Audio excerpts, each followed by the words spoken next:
ಮೆಚ್ಚಬೇಕು ನಿನ್ನ ಎದೆಗುಂಡಿಗೆ ಪುಂಡಾಟಿಕೆಯಲ್ಲಿ. ಹಿಂದೆ ಒಬ್ಬ ರೌಡಿ ಬೆನ್ನತ್ತಿ ಬರ್ತಿದ್ದೇನೆಂದರು ಭಯವಿಲ್ಲದೆ ಎದುರು ನಿಂತು ಯಾವನಿಲ್ಲ ನೀ ಎಂದು ಕೇಳಿದಿಲ್ಲ. ಅದಕ್ಕೆ ನಿಲ್ಲಿಸಿದ ಕಾರಣ ಕಾರಣ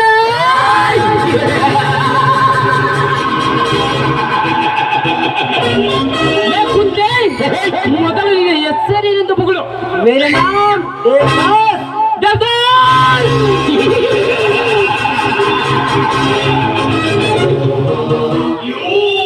ನಿನ್ನ ಕೈಯಲ್ಲಿರುವ ಹಣದ ಸೂಟ್ಕೇಸ್ ನಿನ್ನದು ಹಾಕಿದರೆ ನಿನಗೆ ಭಯ ಇರುತ್ತಿರಲಿಲ್ಲ. ಯಾವನೋ ಕಳಿಸಿಕೊಟ್ಟಿರಬೇಕು. ಅವನ್ಯಾರೆಂದು ಹೇಳುವೆಯಾ ಇಲ್ಲ ಸಾಯುವಯ? ನನಗೇನು ಮಾಡಬೇಡ. ಹಾಗಾದರೆ ಕೊಡು ಆ ಸೂಟ್ಕೇಸನ್ನ. ಸೂಟ್ಕೇಸನ್ನು ಕೊಟ್ಟ ನನ್ನ ಜೀವಂತಿಗಾಗಿ ಬಿಡ್ತೀಯ? ಜೀವ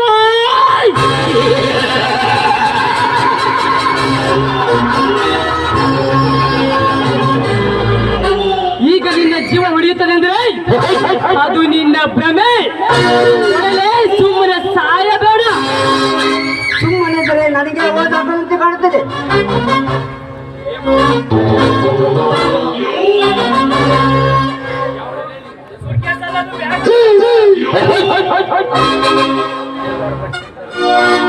ಯಾವನಿಲ್ಲ ನೀನು? ಹಾಗಾದರೆ ಹೋಗಿ ಹೇಳು ನಿಮ್ಮ ಬಾಸ್ಗೆ ಈ ರೌಡಿ ಪ್ರತಾಪ್ ನನ್ನ ಪ್ರಾಣ ತೆಗಿತಾನೆಂದು. ಅಮ್ಮ ಬೇಡ ಪ್ರತಾಪ್ ಬೇಡ. ಜೀವ ತೆಗಿಬೇಡ. ನಮ್ಮ ಬಾಸ್ಗೆ ಗೊತ್ತಾದ್ರೆ ನಿನ್ನನ್ನು ಸಾಯಿಸ್ತಾನೆ ನಮ್ಮ ಧರ್ಮರಾಜ್.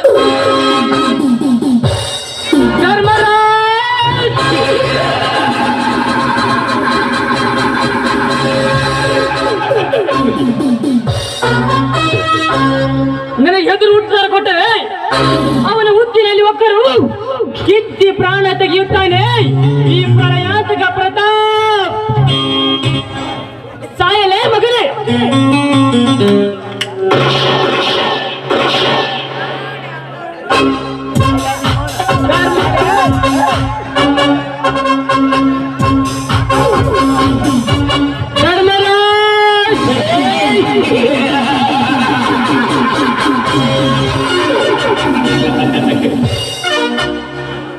ನಿನ್ನ ಕರ್ಮದ ಗಂಟು ನಿನ್ನದಾಗಿದ್ದರೆ ನಿನಗೆ ಭಯ ಇರುತ್ತಿರಲಿಲ್ಲ. ಅದು ಬಡವರ ಹಣವಾಗಿದ್ದರಿಂದ ಪುಣ್ಯಾಶ್ರಮಕ್ಕೆ ಸೇರುತ್ತದೆ.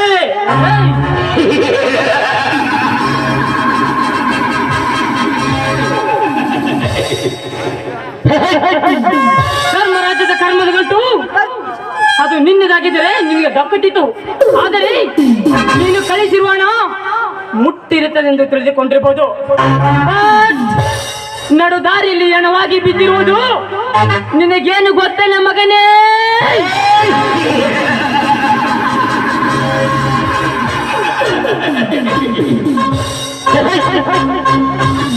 ಈ ಹಣವನ್ನು ತೆಗೆದುಕೊಂಡು ಹೋಗಿ ಅನಾಥರಿಗೆ ವೃದ್ಧರಿಗೆ ದೇವಸ್ಥಾನಕ್ಕೆ ದಾನ ಮಾಡಿದರೆ ಮಾತ್ರ ನಾನೊಬ್ಬ ಅನಾಥರಿಗೆ ಅಣ್ಣನಾಗುತ್ತೇನೆ.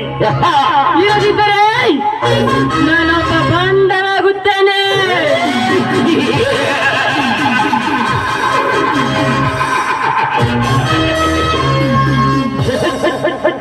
ಬರುತ್ತೇನೆ ಮಗನೇ.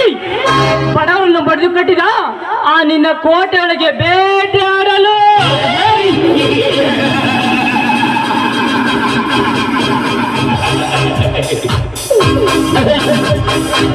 ಈ ಪ್ರಳಯಾತಕ ಪ್ರತಾಪ್ ಕಾಲಿಟ್ಟರೆ ಕೊಲೆಯಾಗಲೇಬೇಕು, ಇಲ್ಲ ಕ್ಷಮೆ ಮಾಡಬೇಕು. ಈ ಪ್ರಳಯಾತಕ ಪ್ರತಾಪ್ ಅಂದ್ರೆ ಬೆಂಕಿಯಿಲ್ಲದೆ ಹುರಿ ಬರಬೇಕು.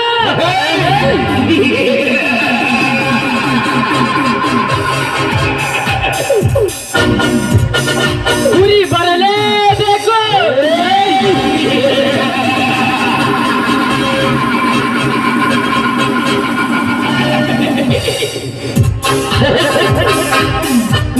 ನನ್ನನ್ನು ಹಿಡಿಯಬೇಕಂತ ಈ ಊರಲ್ಲಿ ಮಚ್ಚ ತೊಟ್ಟರಿಗೆಲ್ಲ ಕೆಲಸ ಕೊಟ್ಟಿದ್ದೀರಾ. ನಾನು ಮಚ್ಚ ಹೊಡೆದು ನಿಂತ್ರೆ ಇಲ್ಲಿ ಯಾರು ಉಳಿಯಲ್ಲ.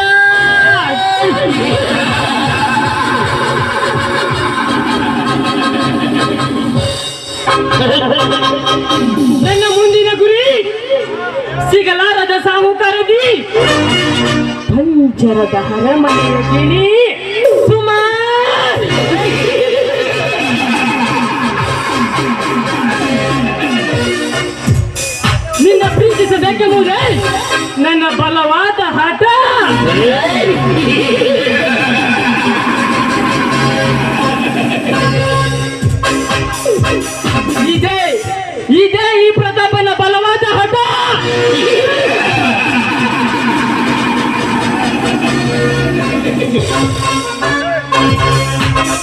ಇದೇ ಈ ಪ್ರತಾಪನ ಬಲವಾದ ಹಠ.